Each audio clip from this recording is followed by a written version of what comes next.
Good morning. We're going to convene the county board for April 7th. If you'd rise for the pledge. Pledge allegiance to the flag of the United States of America and to the republic for which it stands, one nation, under God, indivisible, with liberty and justice for all. Item 2 is amendments to the agenda. I don't believe we have anything to amend the agenda with. Item 3 is to approve the minutes of March 17th. Do we have a motion to approve the minutes? Make that motion. Second. We have a motion and a second. Any discussion? All those in favor say aye. Opposed, motion carries.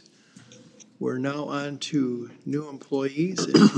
Jody and I had the privilege to meet with a great group of new employees and share a little bit about the county and hear where they're working. They're going to line up now and come to the podium, and they're going to say their names and where they work and a little known fact or a little tidbit, whatever they wanted to share about themselves, just briefly. That's what they're going to do. And then they're going to leave and go on a bus tour. Probably we all wish we could go along, but anyhow, go ahead. Good morning. My name is Maurice Johnson. I'll be working in employment and training. And today is my second day. It's also my birthday. Oh, Birthday, 22 years old. hey, happy birthday. 21st birthday. Morning, Commissioners. Jeff Tate, Project and Resource Liaison. Today marks 1 month. It's been a great month, and I appreciate the opportunity and excited where this is going to go. Fun facts, I just love traveling with my family, being outdoors, and I am a diehard Vikings fan. So some Monday mornings are tough. Sorry. Yeah. Good morning, Joey Sullivan with Property and Taxation, Senior Residential Appraiser. Fun fact is I'm a 6th generation family farmer. All right. Good morning. I'm Angel Howard. I work in the attorney's office as a senior legal assistant. And fun fact, I'm pretty artsy, and so I play the piano. Oh, pretty good. Remember that. Good morning, everyone. My name is Palmer Fulton. I am an assistant county attorney. And a fun fact about myself is that I have signed approximately 20 marriage licenses as a witness. Wow. Wow. Hello, my name is Kayla Perez. I'll be working in public health as a home visiting nurse, primarily working with Spanish-speaking patients. And fun fact, I enjoy being outside and traveling. Good morning. Jason Hargraves. I'm the Chief Information Officer here. It's been 1 month. Fun fact, I have 8 children. All right. Nice. Thank you. Well, what a great group of new employees. One thing we stress in our little sharing with the new employees before this meeting is we want our workforce to be like a family, where we encourage each other, we spur each other on, we're friends, we're friendly, helpful to each other, we serve the public well. That's what we hope, that's what kind of the vision we have for the culture. And so if there's anything that's less than that, we always like to hear that so that we can try and make things better. And periodical over time, we've had to, fix areas, that, so this would be true, that it's an encouraging, happy, great place to work. And I heard some comments from the employees that that's what they feel already. And so that's good. That's very good. All right. Yeah, welcome.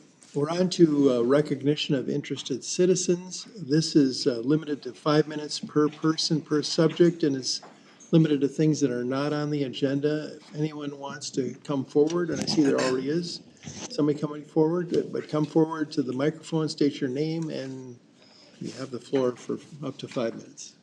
Go ahead. Chair Ulrich and Scott County Commissioners, my name is Lloyd Urbaugh and I live in Prior Lake.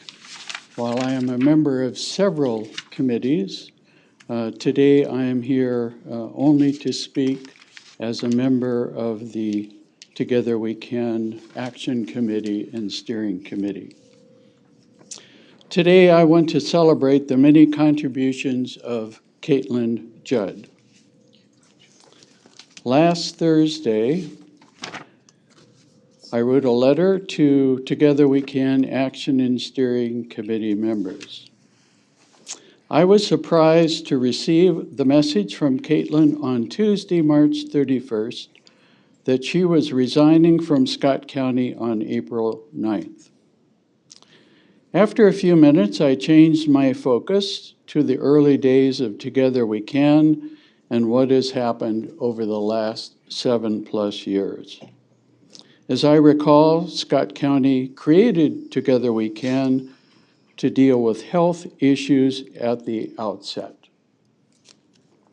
Suzanne Arneson and Nikki Hallberg worked with staff and volunteers to develop the program, set up an administrative structure, and reach out to community members to establish goals and objectives.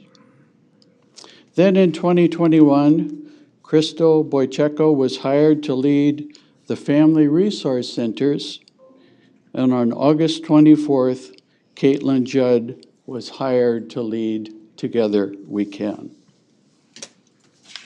All of us that have been part of this program have been excited about all that we have achieved. Caitlin has been a creative and empowering leader.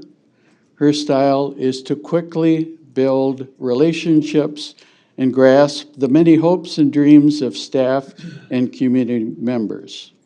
She asked the steering committee and the various action committees to be clear about how they will evaluate the success of their work and what changes will move TWC forward. Each year, we review our goals and objectives and then recommit to next steps. I have always enjoyed the interactions of the participants and the cohesion that has been created by our discussions and our decisions. This is a group effort to engage our community in helping each person build more supportive and loving relationships. Caitlin has been with us for 4.5 years. She is always introducing us to new ways to work together. She is always inviting people to participate, to prepare before meetings, and to make the most of every situation. When we began meetings, she invited a woman trained in how Indian groups come and interact during meetings. We were trained, we practiced, we got better. I remember a meeting of the steering committee where only 2 of us showed up. She still held the meeting. We went through the full agenda. We made progress on several issues. When we were focused on fatherhood issues, she created a survey. I sent it out to 36 men and had 4 detailed, in-depth interviews. She is frequently asking if we are doing the right thing and what we need to do differently. One of her famous sheets is, what do we keep doing? What do we stop doing? And what do we start doing?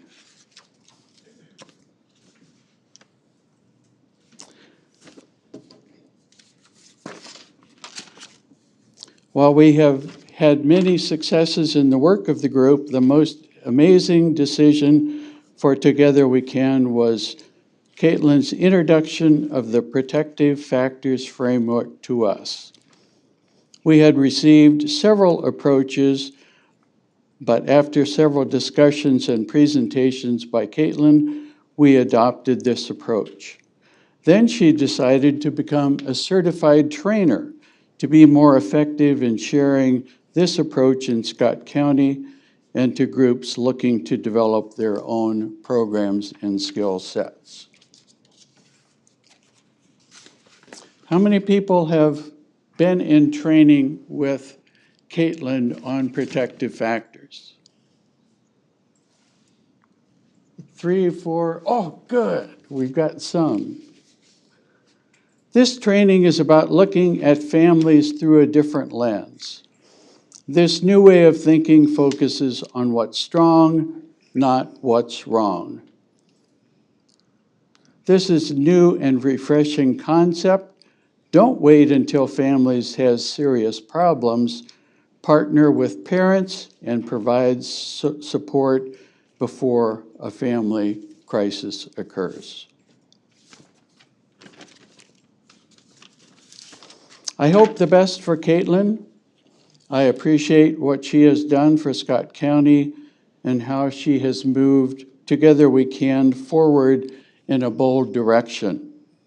Thank you, Caitlin, and enjoy the new challenges you will embrace. Thank you. Thank you. Anyone else wanting to speak? All right, we'll move on to the consent agenda. These generally pass as one motion. Any item can be pulled for a separate discussion. 6.1 is adopt resolution number 2026-54, accepting a bid for the sale and removal of a single-family house at 1732 Marshall Road. 6.2 is adopt resolution number 2026-56, authorizing amendment number 3 to the Minnesota Department of Human Services grant for school-linked mental health services. 6.3 is adopt resolution number 2026-59, approving the documentation of 6 Scott County bridges to be added to the bridge replacement priority list. 6.4 is adopt resolution number 2026-60, authorizing the county engineer to request a transfer of funds from the county municipal state aid construction account to its regular state aid construction account. 6.5 is adopt resolution number 2026-66, authorizing entering into a cooperative agreement with the city of Prior Lake for purchase of 13995 Hidden Lake Trail Northeast for the County Highway 42 Supporting Road Project Marsh Drive. 6.6, adopt resolution number 2026-69, authorizing entering into contract with Sir Lancelot LLC for the 2026 annual pavement marking and striping project. 6.7 is adopt resolution number 2026-70, authorizing entering into contract with Valley Paving, Inc. for the County Highway 16 and Dean Lakes Trail Kinnick Way traffic signal project in the city of Shakopee. 6.8 is adopt resolution 2026-77, approving a renewal of application for a 2026 on-sale license for Castle Kitchens Corporation, doing business as Minnesota Renaissance Festival in Louisville Township. 6.9 is adopt resolution number 2026-78, approving a precious metal dealer license for Jules Estates Buyers, Inc. in Shakopee. 6.10 is adopt resolution number 2026-80, approving a one-day temporary on-sale liquor license for the Church of St. Patrick in Cedar Lake Township. 6.11, to adopt resolution number 2026-84, authorizing into a contract with AWR Inc. for roof replacement and mechanical air shaft intake cap projects. 6.12 is adopt resolution number 2026-85, authorize the application for a Women's, Infants, and Children Nutritional Program and Peer Breastfeeding Support Program grant, and if awarded, accepting the grant and entering an agreement with the Minnesota Department of Health. 6.13, approve payroll processing of personnel actions. That's our consent agenda. Do we have a motion to approve the consent agenda? Mr. Chair, I'll make that motion. Do we have a motion? Do we have a second? Second. Motion and second. Any discussion? All those in favor say aye. Aye. Aye. Opposed? Motion carries. We're on to 7.1, which is to receive a financial update for the fourth quarter of 2025. Good morning. Good morning, Commissioners. I'm here to go through the year-end projections for 2025 or year-end results pre-audit review. And so looking at the overall results from 2025 to Scott County, our overall general fund increased by $5.3 million from our operations. Our largest drivers across the organization the largest item is investment earnings, came in roughly $4 million over budget for the year. Second largest item is our property collections, actually under budget by 1.3 million. So we are looking into that to see what are the reasons behind the collections being down. But then we also have non-ad valorem taxes that came in with a favorable variance of $850,000. So it does offset a lot of that property tax amount. And within the non-ad valorem taxes is our penalty and interest, solar energy, and decertifying of the TIF districts. Steve? Yes. And you're researching, right? Because that is some growth in that number. Correct. We are looking into that, yes. The 1.33 is higher than we typically have seen, and trying to understand why that is. Yeah, usually our collections are around 99.5%, 99.4. This is in the 98% range. So we are looking into that. We also have the timing of Health and Human Services revenue. With governmental accounting, we need to receive funding or the actual funds in our bank by February 28th to show it as revenue. Unfortunately, for some of the 2025 related services, the funds will be in our bank in March and April. So that's impacting 2025 negatively, but it will be a favorable variance in 2026 then. And then the last large one that we have is across the organization, we're seeing favorable variances from our salary and benefit vacancies of approximately $760,000. And now going through these individually by the different areas of the county, I'll start with the largest variance. We have countywide impacts, favorable $4,445,000. This is where we do recognize our investment earnings. So with that being, of that variance, $4 million of it is related to our investment earnings for the year. And then the difference is we did bake in some salary vacancies within that area. So that's what accounts for the countywide impacts. The next largest variance is within the Health and Human Services area, negative 1.4 million. This is the largest area here is the revenue recognition where we didn't get the revenue by February for the 850,000. The next largest item is there was risk of UCARE funding. And at this time, we did not get the UCARE funding, so that was a $350,000 negative variance to the budget. And then the third largest variance within Health and Human Services is the collection of the property taxes. So once we figure that out, and we should see additional collections then in 2026 for our property taxes there. But again, the economy can play into that. You have a question? Mr. Go ahead. Chair, Steve, thank you. I think you said 850,000 that we didn't receive by February 1st. Is that funds we'll still receive? Yes. Or we're not gonna receive? Okay. Yeah, so they are still variance, planning that. Just want to emphasize that variance, that large variance, those funds still will come in. Correct, and will help us in 2026 then. Steve, the other thing there, wasn't it the standalone county, which we went into thinking we were going to receive? So that was part of that impact as well, I believe. Correct, and if we would have been recognized as a standalone county for 2025, that would have brought in an additional $1,450,000. Right. And that we will start getting now since we have been approved. The third area is our planning and resource management. And in that area, we have a favorable variance of 1.2 million. Within here, we did plan to set aside $450,000 of fund balance for the regional household hazardous waste facility that's going to be constructed. So we did budget for that increase. The next largest items within here is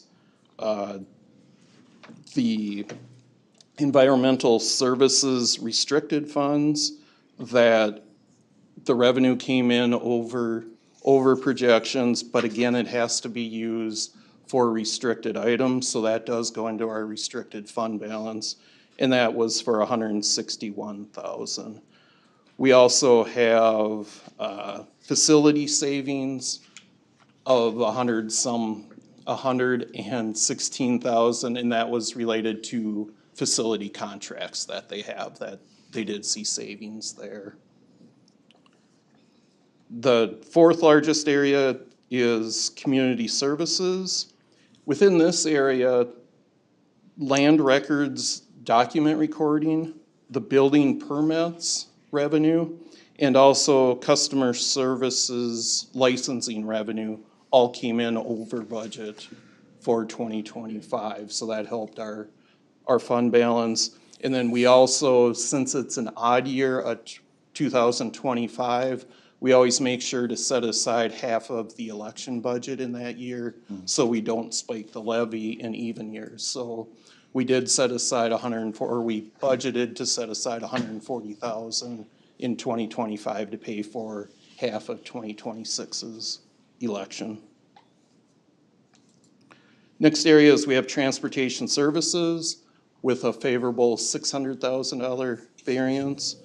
The largest driver that they're experiencing is we receive highway user taxes from the state related to the gas tax. That came in $343,000 over budget. And then we had additional salary and benefit savings within that area. Now on the additional unfavorable variances, we have the county attorney's office coming in at a negative $487,000. The largest impact within their area is that they run a program with choose not to use restricted funds. And in 2025, they used $190,000 of those funds dedicated to just those programs. So it doesn't necessarily impact the overall operations, but it does reduce their restricted funds. Question? Go ahead. Steve, on that one as well, aren't they shifting it out of the county's fund to a 501(c)(3)? So they're using and spending down some of that, correct? So that's kind of planned in some ways? Correct. Yep, they did set up a 501(c)(3), and they are spending down the fund balance that is with the county, and they are taking donations towards the 501(c)(3) in the future. They do have $211,000 left in that restricted account, and that will be continued to spend down over the upcoming years. The other item within that area is the county attorney revenue did come in under budget, so that's another item that we have to review for our for the 27 budget to make sure we get that corrected in at the right levels there. And then the other larger unfavorable variance is within the sheriff's office for $319,000. Similar to the county attorney's office, they have emergency 911 funds that are restricted and can only be used for certain purposes related to 911. During 2025, we purchased a new voice logger, and with that, we transferred $210,000 from the general fund to the CIP for different projects related to 911. And then in addition to that, they were also seeing a decrease in the property taxes collected. So that's what's driving their unfavorable variance. But overall, again, within the operations of the general fund, we are seeing an increase to fund balance of $5.3 million. Any questions before moving on from this? Just a comment. I sometimes wish we could break out the jail and have that be a separate one, not rather than just all sheriff, so we could see how that's doing. Okay. I'll do that in the future. We had increased salary expenses there, but again, we had increased revenue to offset those salary expenses. But I will make note to include that in the future. Okay, thank you. Other comments or questions? Okay, so the next item I'll show is, this is looking at our historical fund balances from 2009 through 2025. The state auditor recommends local governments, counties, and cities to have fund balances in the range of 35 to 50% of your operating expenses at year end. The reason that local governments are requested to have higher fund balances like that is because a large portion of our revenue is from property taxes and they do not get collected until May. So we do need to have enough fund balance to cover our expenses for the first 5 months of the year. And in addition to property taxes, a lot of our human services grants tend to be on a quarterly basis, and we don't bill our first quarterly grants until April, and we might not get collections until May for our first quarter grants too. So we're always looking to have higher fund balances there, and with 2025, we did increase our unrestricted fund balance by $6.3 million, and our rating agencies and the state auditor, the Office of the State Auditor, looks at the unrestricted fund balance, and within this chart, that's the dark blue and the light blue color combined. So we are sitting at 40%. We're within their guidelines of 30 to 50% here. And we are at the highest point that we've been with our fund balance at this time. Next item that I'll go through is the investments for Scott County. And at the end of 2025, Scott County did continue to have most of its investments in short-term maturities. So 88% of our money is in terms of 0 to 2 years, while we have 5% in the 3 to 5 years, and then the remaining 7% in the terms of 5 years or greater. And again, it really is, as I'll have a chart showing, the interest rates on the low end of the yield curve is still the best investments that we can receive at this time. They're really the 6 month interest rates. So that's what we're really taking advantage of. Now, looking at the right side, this shows what are we invested in. So within our investments, 78% of our investments are in money markets, 18% are within government agencies, which includes the Federal Home Loan Bank and the Federal Farm Credit Bank. And then we have 4% of our funds within certificates of deposits with banks.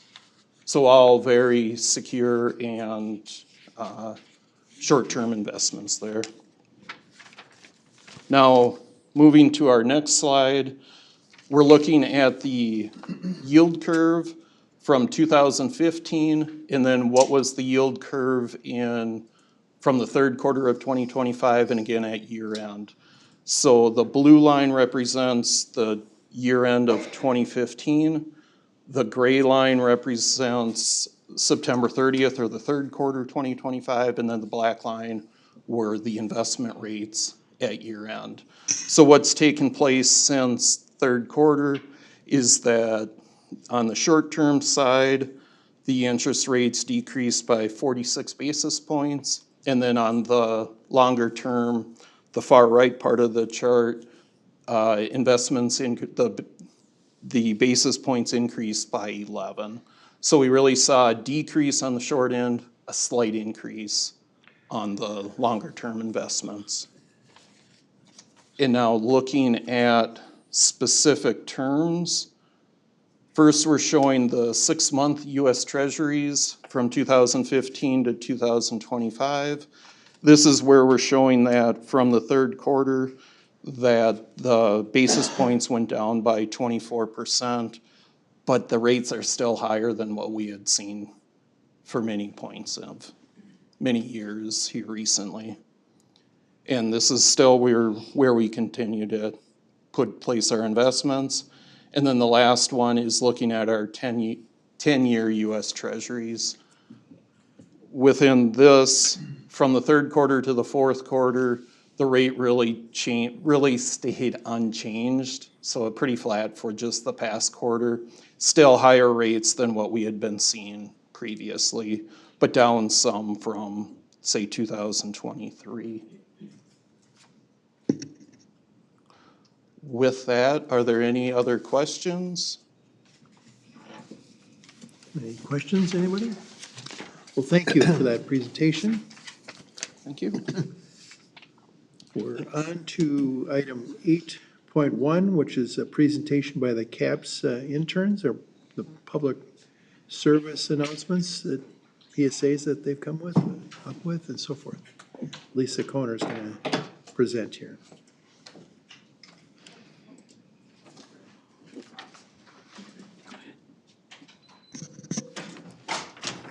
Okay, good morning, Mr. Chair and Commissioners. As you all know, Scott County has had a long-standing partnership with Shakopee High School, not only as a co-champion of the Human Services Academy, but also as a host site for classes, participation on all of their industry councils and steering committee, a site for industry as well as classroom tours, and as a host for CAPS interns for several weeks in late winter or early spring. This year, Public Affairs was fortunate enough to have 4 such interns who spent 8 weeks working on the creation of 3 public service announcements, of which could fall broadly under the umbrella category of child and teen wellness. But I'll let them speak for themselves, as they have a presentation which showcases their internship experiences, the process by which they produce these PSAs, and then the great reveal of their final work. So without further ado, I give you Alejandra, Bryn, Henry, and Henri.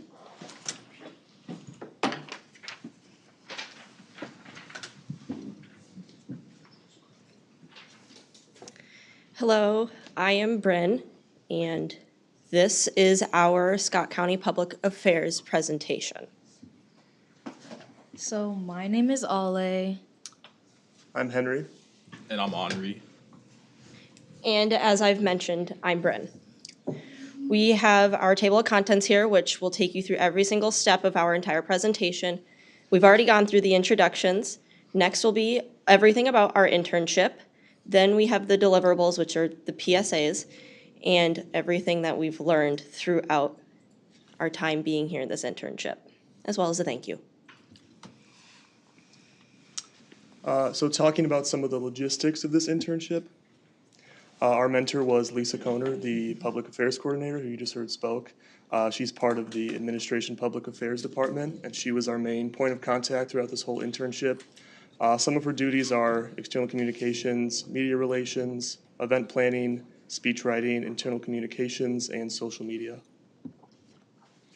So our titles were marketing interns, and our projects were to create PSAs on early childhood development, teen mental health, and mentoring.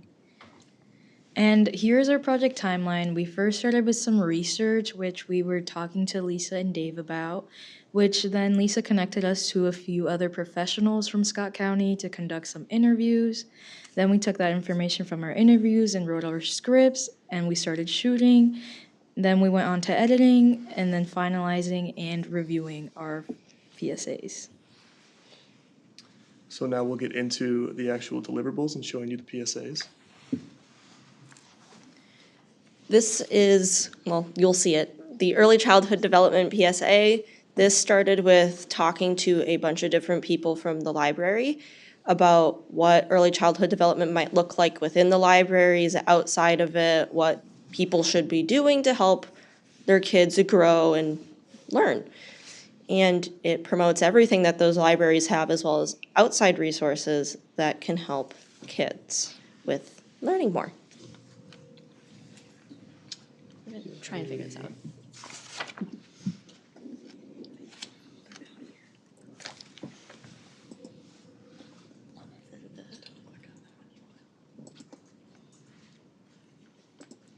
Double click.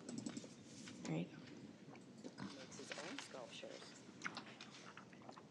He is proud of his work. It's sculptural forms. However, shortly after Henry.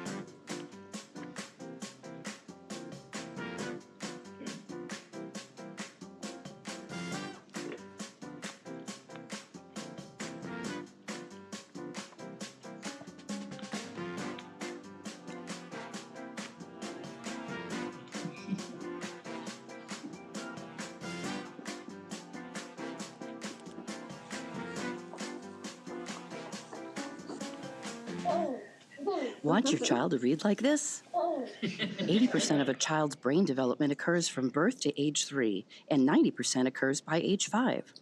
This is why it's crucial to engage your child's early literacy skills by using the 5 pillars: reading, writing, singing, playing, and talking.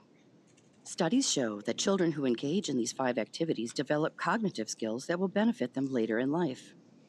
The Scott County Public Libraries are a great place to check out books, as well as games and take-home play kits. They also offer literacy classes for toddlers and infants. No matter where you live in Scott County, getting to one of our 7 libraries is easier than you think. MBTA buses are an easily accessible transportation option, or let the library come to you with our Readmobile. These mobile libraries offer not only books, but snacks, activity packets, and other wellness tools. For more information, resources, and a full calendar of events, visit scottlib.org.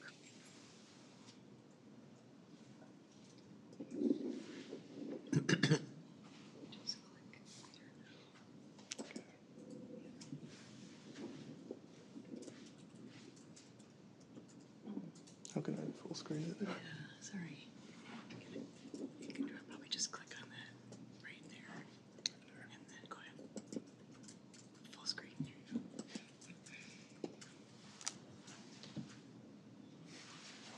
This is the poster for the early child development PSA to go with the PSA to post beforehand.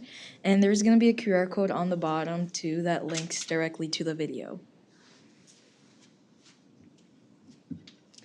So talking about the early childhood development PSA, some of the skills that we tried to use when we were creating this PSA were promoting a lot of the resources that the library has, and as well as a lot of the resources that are available in our community that people might not be aware of. We tried to coordinate with the people that we interviewed from the library to have like relevant information and make sure that we're promoting the right resources. And then gathering the right B-roll and footage obviously was a skill that we used.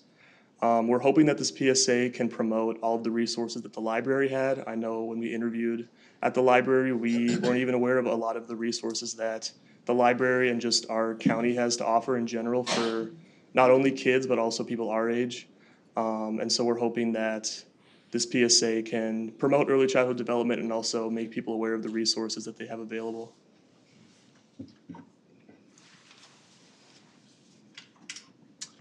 This was our teen mental health PSA. It's the second of the PSAs. For this one, we conducted some interviews with mental health professionals to kind of learn what messaging would be most helpful for us to promote in this PSA. And the message of the PSA, kind of the content of it, is that we want to normalize mental health struggles in teens. And what we're really promoting is the idea of checking in on peers, checking in on your fellow classmates to make sure they're okay.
42% of young people experience persistent feelings of sadness or hopelessness, and 1 in every 7 teenagers will experience some form of serious mental health crisis. If someone you know is withdrawing from friends, acting down or irritable, constantly trying to prove their worth, or just not behaving like their usual self, it could be a sign that they're struggling.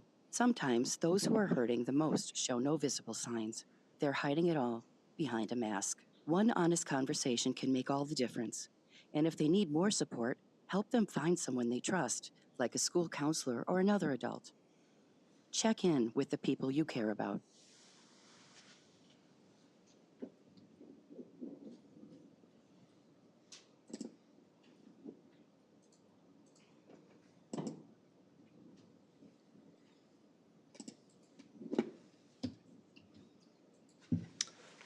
And reflecting on this PSA, some of the skills we learned from creating this was communicating, trying to communicate with others to make sure we were promoting the right messaging and promoting the right things in this PSA, and then planning, creating agendas, and also accommodating different challenges we had with creating this PSA specifically.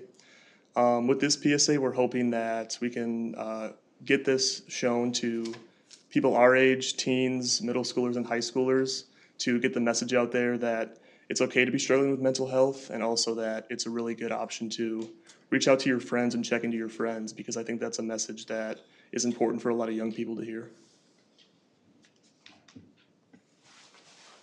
Then this is just the poster that goes with that teen mental health PSA.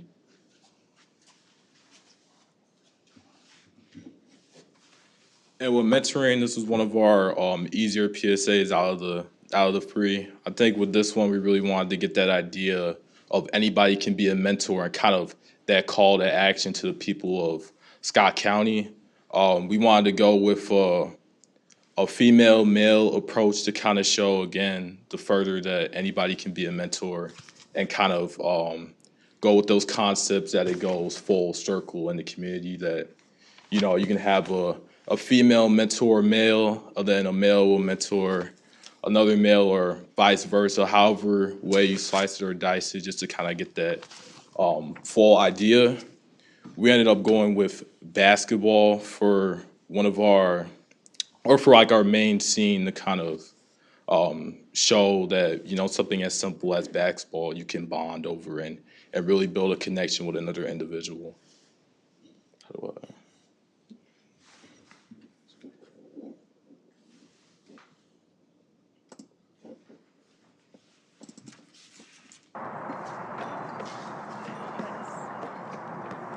My shot has improved a lot since I met my mentor.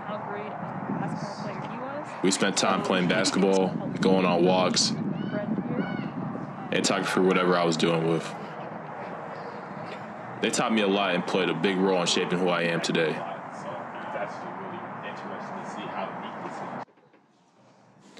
It inspired me to become a mentor myself. Being a respectful and supportive mentor can provide someone in your community with guidance and encouragement they may not find anywhere else. Mentorship can take many forms, but at its core, it's about showing up with consistency and care. Adults of any age who are open and willing to commit to mentoring and who understand the importance of healthy boundaries can make an incredible impact. You have the power to make a meaningful difference in somebody's life.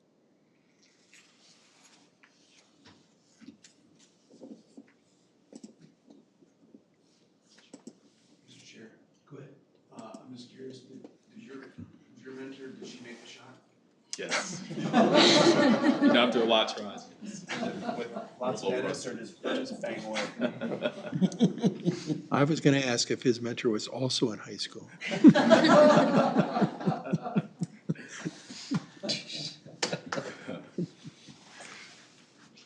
And this is the poster that goes with the mentoring PSA.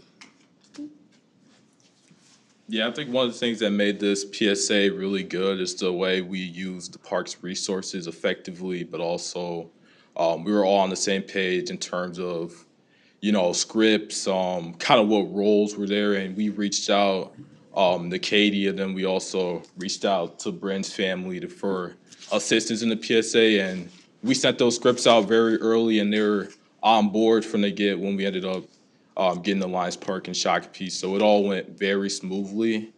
So I think one thing to kind of consider was that we filmed it on daylight, right? It was, daylight savings. So we had to play against kind of the environment a little bit as well with the lighting, and also kind of the amount of people that were outside was kind of unexpected. It's a lot more than what we anticipated. So we kind of had to move around the park and make sure that, when you're viewing this PSA, you know who the main topic is. So a lot of stuff to go with that, but the skills we used were unity. We were all on the same page, even, those outside sources that we use for help.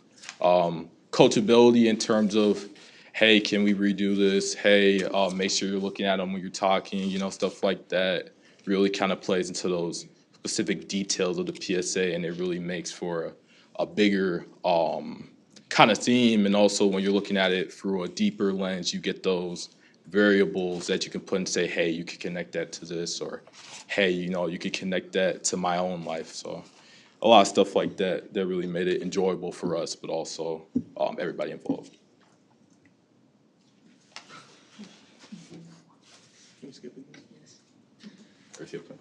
I think we're going to skip over this. This was something we had in our presentation to show Lisa and Dave on our final scene. This was kind of a silly, behind the scenes thing we made.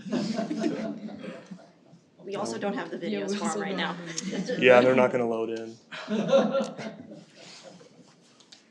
And as I mentioned earlier, we're also going to talk about everything that we learned while doing this, because there's a lot that goes behind every single PSA. For me, I did all of the videography, so you might have never seen me in any of the PSAs, and that's just because I'm the one who's behind the camera. As Henri mentioned, when we were at Lions Park, there's a lot of people there, so I have to be careful on who's being shown and who's not, because you do have to ask for permission for people to be in there.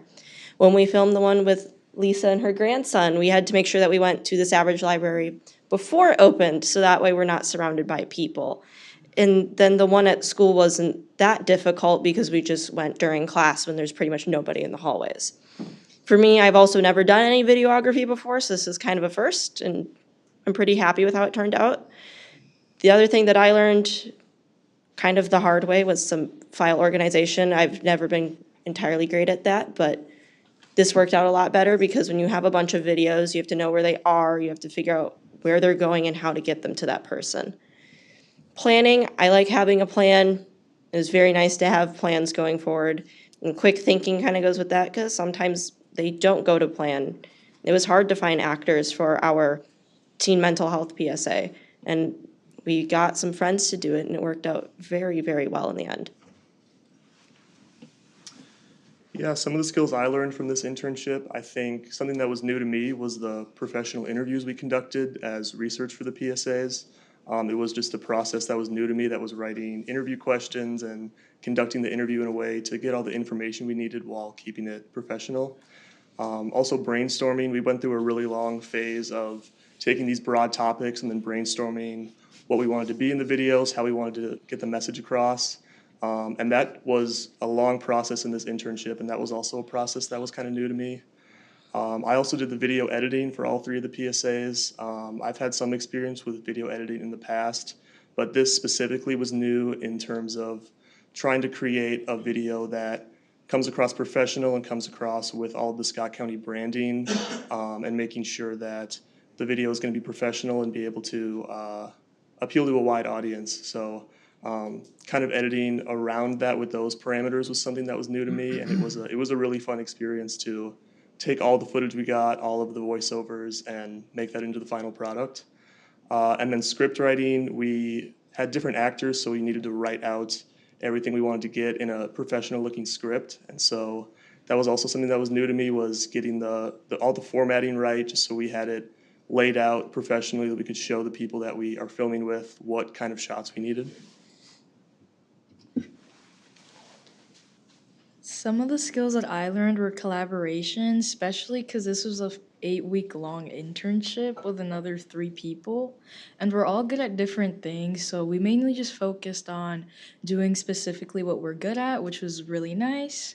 Agendas, because we needed agendas for the interviews so that we had some format and scripts. I've written scripts before, but not for like such long form videos, only like 30-second videos. So this was pretty new to me. And communication, because communication is always important, especially communicating with my mentor and with my teammates if anything happened. I think for me, one of the big things I learned these last 8 weeks, 8 or 9 weeks, was accommodation. You know, when you're working with free peers that are extremely skilled in what they do and they're on the same page and they're extremely efficient and productive, you have to figure out, well, how can you fit yourself into a group like that, but you don't take away from them? So what can you do to elevate what's already good? And so, you know, the first 2 weeks of this internship, I really sat down with myself and figured out, well, what are my strengths that I can say, hey, you know, I can go and do this 10 times out of 10 and every single day. And I'm thinking to myself, well, I'm really good at problem solving and, you know, having ideas. So that's one thing. I think to myself again, a couple more days, and I'm like, okay, well, I'm not horrible at speaking. I'm a pretty good speaker. We can add that. Then, you know, it kind of got to me at the end of that second week, and I'm like, well, I take a whole bunch of notes. And that was the greatest thing that I felt like I really added to this group, was just, you know, making sure when we're going through phases, when we're taking that first step, that we don't forget anything that's important. You know, having 8 weeks in a realistic internship, it's not really a lot of time. And I think that's one thing that I learned from this. You know, there's a lot of times where we had to pivot, especially with the teen mental health PSA. We had to pivot a lot on that because we came to the assumption that we would have actors, and we should never assume that. You know, we had to pivot and reach out to other cities in Scott County and say, hey, can we use your drama club? Hey, can we bring some students? And they all kind of politely denied. So now we have to look back and really kind of take a gamble in the sense of, well, you know, this has to get done, but there's a lot of stuff that we also have to do in foresight. So, you know, just having this notebook with a bunch of ideas, a lot of thoughts that we were, you know, anticipating going on in the future, just make sure we have that. So, you know, we're time efficient and we're productive and we're continuing to, you know, get the gears rolling on a lot of different topics and ideas. I think that kind of just goes into troubleshooting. You know, the one thing for me is if there's 2 good ideas, why do you choose 2 good ideas when you can have both? You can combine one idea and take it with you for the future, or you could say, hey, we like this aspect of the idea. How about let's put that into what we're doing right now? Or you keep the idea in your back pocket and you wait a couple weeks down the line and say, hey, this would be a really great idea for this concept we have. And, you know, I think that really helped us again when we talk about productivity and time management. Then, yeah, I guess that kind of connects in with broadening ideas.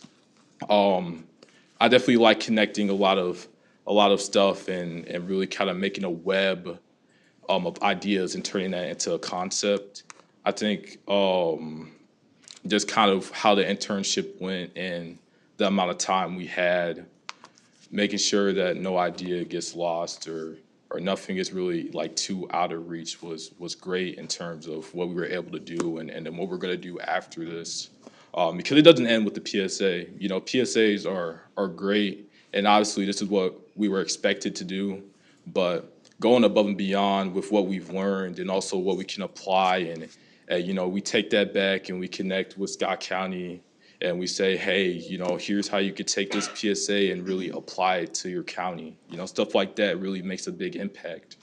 And then networking, you know, obviously, Henry talked about the stakeholders earlier. We were connecting with the stakeholders, Christy, Crystal, et cetera, you know, just learning from them and really broadening how we think about certain topics and really the stigma behind a lot of different things.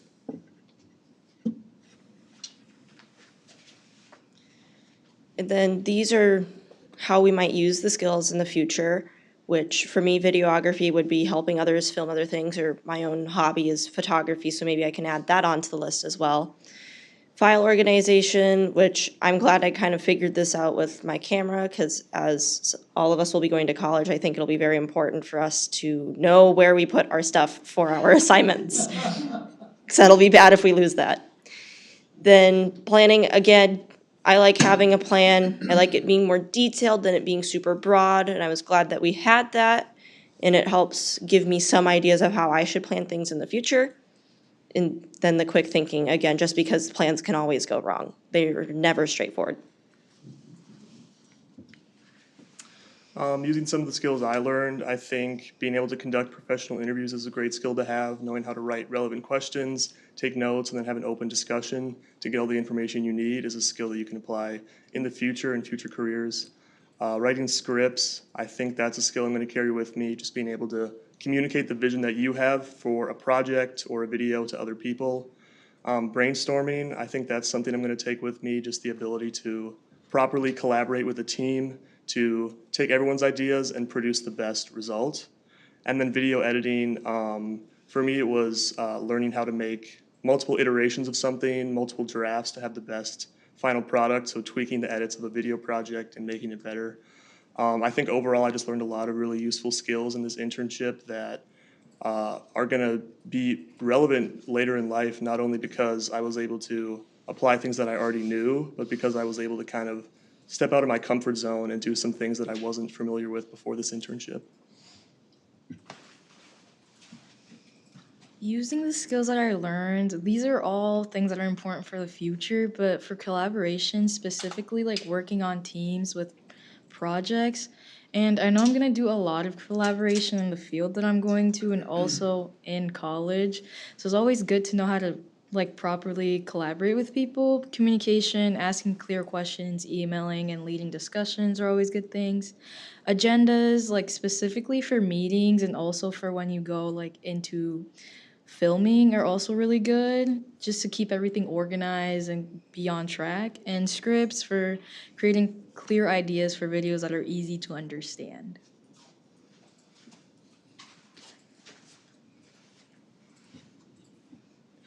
I think some of the skills that I'll be able to use is just accommodation again, really being able to adjust to the environment and the unexpected will be great in whatever role you go into. Troubleshooting again, just, really taking the time and understanding the problem at hand, but also making sure you look back and try and find that solution in real time so you're not taking too much time trying to, step back when you can still keep moving forward. Then broader connections, I think that'll always be pretty strong in whatever you do. I think just again, being able to really take those ideas that may have gotten caught up in that net and bring them back to where it's really applicable is great. And I think it just, again, saves a lot of time. Other than networking, I think that self-explanatory networking is going to be great, even if you're not, like in whatever you do, anything you can do, that would be great. And I know that we have mentioned college a handful of times, so we are going to briefly explain what we're doing in our future. I'm going to the University of Minnesota Duluth. I am part of the university's honor program, so I'm one of 200 students who get to do that. And I'm very excited. I will be going into consumer data and analytics. I like numbers. Numbers are great. I'm excited for this. Button.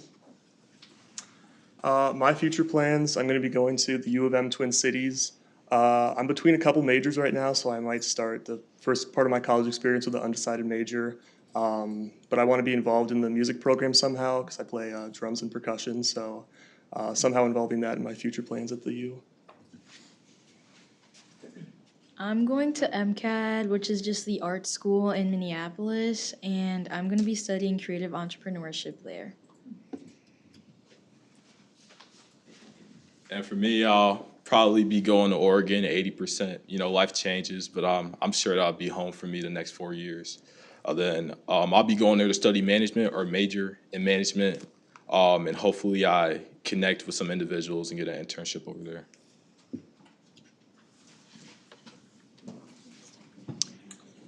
Thank you. We actually wanted to give out a couple specific thank yous. Thank you, Dave, for giving us lots of very great advice, whether it's about communication or life in general. You've given us lots of life advice, especially around college. And then you've also been very, very open to us when we're interviewing you. We did have to do that as part of CAPS and just asking him some goofy questions. We now know your favorite color is glacier blue. And thank you to our mentor, Lisa. You trusted us to lead meetings and you let us take initiative. You guided us while still letting us be creative, connected us with many professionals, and helped us stay organized and on track. You are amazing, and I'm so glad that you got to be our mentor. Is there any questions for us? Any questions or comments?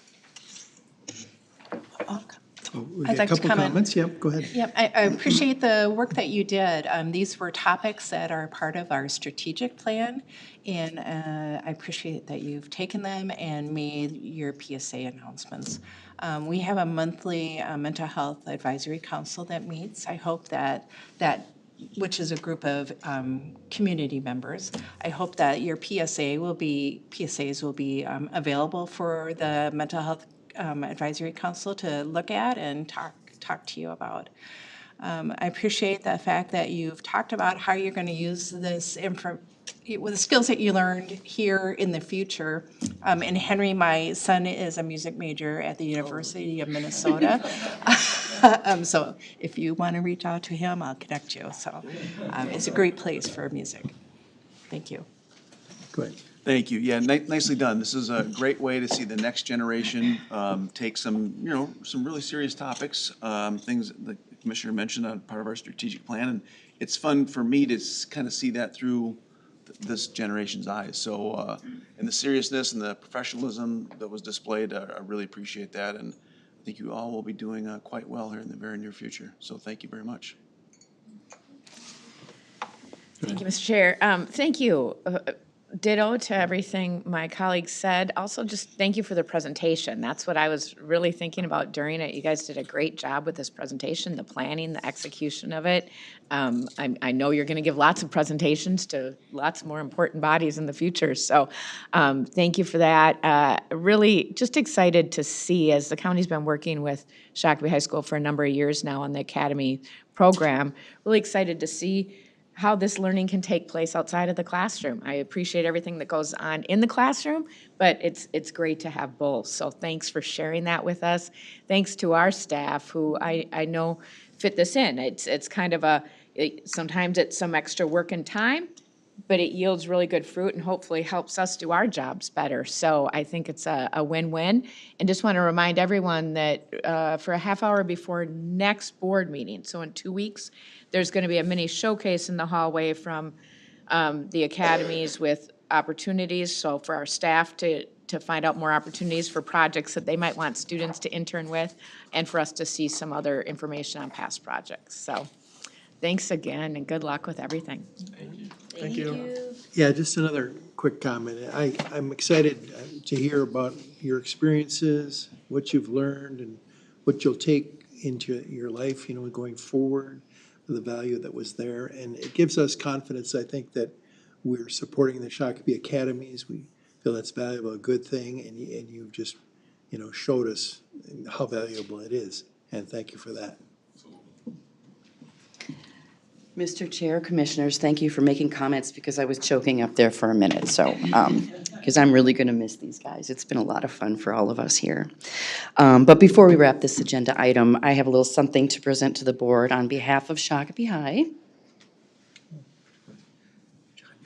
Why don't we go forward in front and take a picture with that? Let's do that. Everybody.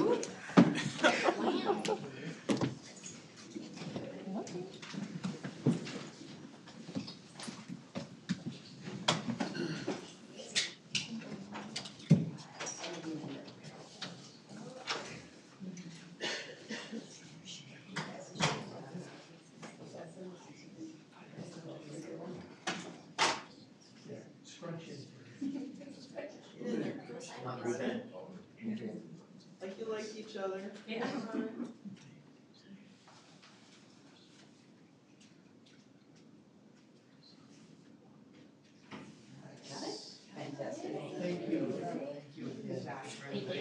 work, nice work, nice work. Congrats. Congrats. Gonna be good stuff. Thank you, sir. Good luck with everything. 2-8 country, hold on. Thank you. Thank you.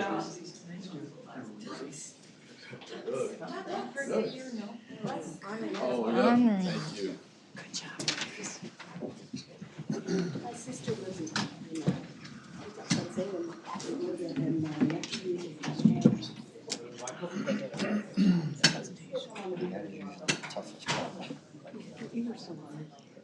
Are we still on it? Okay, we're on to item, item 9, committee reports and commissioner updates. We'll start with Commissioner Brecky. Thank you, Chair. Our last board meeting was March 17th. We did have a workshop after that board meeting. Also that day on March 17th, I had AMC Executive Committee meeting. March 18th, I had a county state meeting on SNAP, long-term services, and Medicaid. At those meetings this month, a lot of talk and exploration of the governor's proposed budget, which of course has some things in it that we might like, some things we've been talking about over years of maybe the state taking on some more human services activities, and then some things that we might think, we don't know if we like that or not. I think it's been important to remind everybody, obviously, it's a proposed budget, and the governor and his staff will be having hearings with the legislature this week. They may pick parts of that to champion, they pick nothing to champion, they may pick everything to champion, who knows? And but I think in the 2 weeks previous, so many of these meetings have been about learning what it means and how it would impact counties. March 19th had a county state steering committee meeting on the effects of HR 1. March 20th was scale executive meeting. March 20th had a county state long-term services subcommittee meeting. March 20th also had a county DCT roundtable to talk about the different changes going on with direct care and treatment that are impacting counties. March 23rd, I attended the AMC legislative update. The 24th was our board workshop. On March 25th, I had Community Supervision Advisory Council meeting. It was important at that meeting. Molly Bruner did a great job of picking out some items that were being considered to be made into policy for DOC that maybe weren't ready for policy or that could have impacts on counties as far as additional costs for training and things. So just a shout out to Molly on that. March 25th through 27th had AMC Leadership Conference. That conference really is more about each of the attendees had a trainer there for 2.5 days doing leadership activities, especially talking about sometimes our difficult work in bringing together people who have just different ideas and perspectives and wishes in the work we do. So it was a good conference.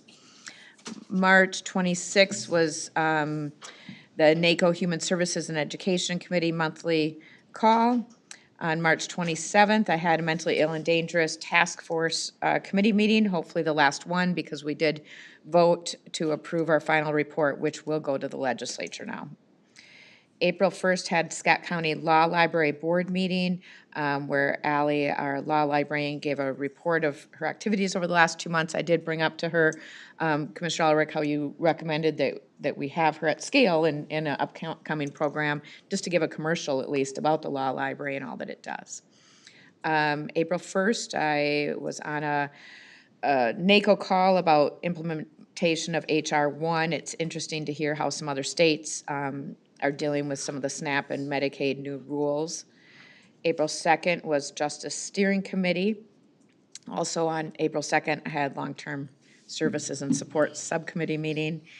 And then yesterday, April 6th, I had CAP Finance Committee meeting. And that is the end of my report. Thank you. Commissioner Wolf. Thank you, Mr. Chair. On the 18th, we had our insurance committee, talked a little bit about rates and how much reserves we have. After that, Capitol was at the Capitol for a little parks get-together and presentation. On the 19th, MELSA had their every other month meeting. We had Credit River and the mayor, the administrator, myself, and Leslie Vermillion talked about a few upcoming issues. that evening. The Planning Commission met for Credit River, and they had a pretty tough subject there. They have a house there that actually is not too far from me that got built the house didn't get built too tall. The garage got built about 10 feet too high, and I'll talk about that later. And then on the 24th, county workshop, the administrator I met with for a monthly meeting. And Prior Lake that afternoon, they had an orderly annexation topic about a developer that wants to develop a 95-acre spot over there to about 225 homes. Dave, I can't remember. Anyhow, it's, they have to skip a couple properties and get sewer and water there, so they're kind of wondering who's going to pay for that. On the 26th, the Vermilion River Joint Powers met that night, Elko New Market. On the 30th, excuse me, the solid waste, we talked about solid waste between Dakota County and some Scott County folks. And then last night, Credit River met, and the city council there voted to have that house that was built, there was a garage that was built 10 feet or so too tall. They need to cut off at least, sounds like 4 feet of it to get it within the ordinance. And so I'm not sure who was at fault, but the courts will figure that out. That's my report. Thank you. Commissioner Brennan.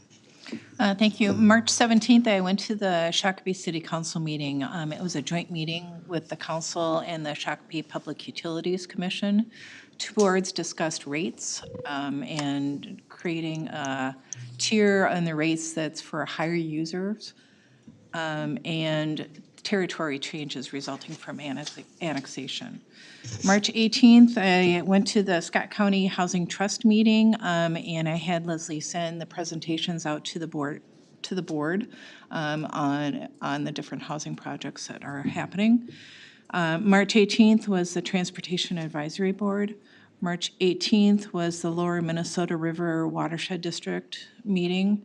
March 19th was the Library Advisory Board. March 20th was the Dakota Scott Workforce Board. March 23rd, I went to the AMC Legislative Update. March 23rd, I had a meeting with Sheriff Hennon just to get an overview of what's happening in his area. March 24th was the Mental Health Local Advisory Council. And March 25th, I had a meeting with Brad Davis. March 25th, I sat in by Zoom at the MVTA meeting. And March 26th was the intergovernmental working group with the SMSC and Prior Lake and Shakopee. And that's all I have. Thank you. Commissioner Beer. Thank you very much. 317, our post-board workshop. We're familiar, I think most of us are familiar with TED Talks. I had my Tate Talk later, not TikTok, not TED Talk, but my Tate Talk. Jeff Tate, our new hire. It was fun to see him in the new employee line, so looking forward to that. 18th was MMCD, and then went down to the Capitol for the Parks and Pizza event. Also kind of slid in there a little system modernization while we're at it, while we're asking. 23rd, AMC Legislative Update, which was on Zoom, scale service delivery. 24th, we had our board workshop that day. And then I also had a AMC DHS update via Zoom. I think I might have done that in your office perhaps, on that together. Constituent meeting later that day, and then that night, as was discussed by Commissioner Wolf, City of Prior Lake meeting. The 25th, did you not mention Battle of the Bands on the 25th? Was that on your, I mean, that was kind of a, if there was a paper, it would probably be in it, maybe for different reasons, but and we surpassed the goal. The food shelf surpassed its goal, which was awesome. Team effort. The not so great Scots came out of retirement. There's a chance they go back into retirement. We don't know. There's always next year. We can always hope. So the Battle of the Bands is growing. I can only imagine what it's going to look like next year and what the goal may be, what it might be for next year. So nice job, everybody. It was a team coming together to help the community, so a lot of fun. Right after that, Fish had its monthly board meeting, and then on the 26th, I attended the IWG. With that completes my report. Thank you. On the 19th, I had a meeting with Leslie Vermillion, Brad Larson, and Mayor Christine Kelly. They asked me, who's gonna win March Madness? Did I fill in my bracket? And I said, I haven't followed that at all. I said, is Michigan a number one seed? And they gave me the wrong answer, saying no. And I said, well, I'll pick Michigan. Come on. I did, which Michigan won. Leslie, true? He even sent a text saying he picked the weakest of the number one seeds, which turned out to not be true. Yeah, okay. On the 20th, the Scale Executive Committee, 24th, Chair, Vice Chair, the Board Workshop, MVTA Board Meeting later that evening, and 25th, the Fish Board Meeting. And then I was on vacation, so that I have a sort of later report this time. Okay, we're on to the administrator update. Mr. Chair, thank you. We got kind of a unique request this last week. It came from Derek in Veteran Services and requesting for the 5 of you to sign a birthday card for a 100-year-old vet in our community. And so we asked Derek for a little bit of information. I think it's kind of a neat story. He's from Savage, Aria Erickson. And he was in the Army in 1945, so during World War II. He went to basic training in Alabama, and he was there for about 2 weeks. And then he was sent over to Japan, and they landed in Yokohama, Japan, and then on to northern Japan, the Sea of Japan. He was in Gifu. He calls it a terrible place. He was not happy to be there, didn't like the area. And then later was sent to Osaka, which was a much nicer area. 14 days he was at sea on the ship to Japan during some pretty terrible storms, as he recalls. He was a court reporter in the end until he got out of the Army because he could type. And so he served in the court martial as a clerk, as a court martial clerk. He was on furlough for a few days. He met their mother, Marjorie. When he was released from the Army, it was in Seattle, Washington. He took a bus ride back to Wisconsin. And when he got home, he looked up his future wife at the glove factory she worked at, where he had met her. And they were married. They had 8 children, 15 grandchildren, 23 great-grandchildren, and 5 great-great-grandchildren he has met. So he served our country well, and they are requesting that you sign a 100th birthday card for him. So hopefully Tracy is getting that to all of you. So thought that was kind of interesting about somebody in our community. Very cool. Yeah. Item 11, recess for attorney-client meeting. Mr. Chair, Commissioners, we have nothing to discuss today. All right. We'll take a motion to adjourn. Second. Motion a second, discussion. All those in favor say aye. Aye. Opposed, motion carries. We are adjourned, but I will announce we are going to workshop, and items on the agenda are the treatment court update, insurance pool feasibility study, and health insurance renewal. Those will be in our workshop. Okay. Thank you.